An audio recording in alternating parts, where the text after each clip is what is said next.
Halo semuanya, saya Muhammad Rafli Abisarwana dengan NIM 1922428163 akan membahas materi sistem operasi mengenai manajemen prosesor, teks dan proses, penjadwalan prosesor, dan penanganan error handling.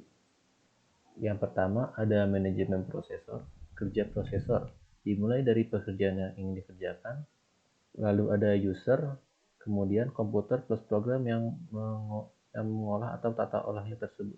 Program atau tata olah yang dikerjakan itu disebut teks atau tugas dan disebut juga dengan proses.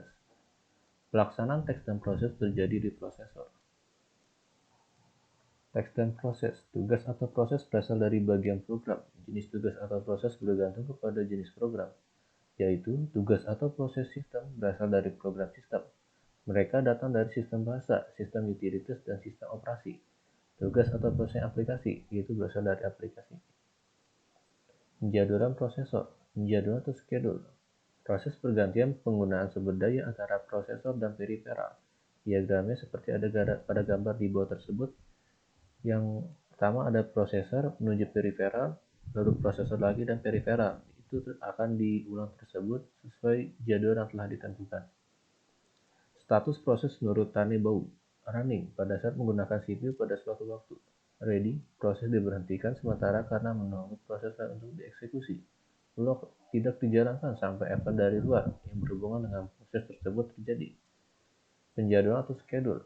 Yang pertama ada penjadwalan jangka pendek, mengatur penggunaan prosesor dan periferal. Yang diatur di sini adalah tugas. Yang kedua, penjadwalan jangka panjang, menentukan tugas mana yang diterima menjadi proses. Yang diatur di sini adalah proses. Penanganan error handling.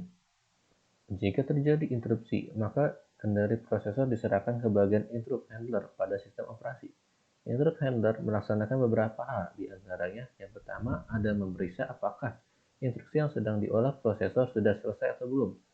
Bila belum, tunggu sampai selesai. Yang kedua, merekam semua informasi proses ke dalam blok kendali proses. Yang ketiga, mengidentifikasi jenis dan asal interupsi. Yang keempat, mengambil tindakan sesuai dengan yang dimaksud oleh interupsi tersebut. Yang kelima, mempersiapkan segala sesuatu untuk melanjutkan proses yang terinterupsi. Ya, sekian presentasi dari saya. Kurang lebih mohon maaf. Wassalamualaikum warahmatullahi wabarakatuh.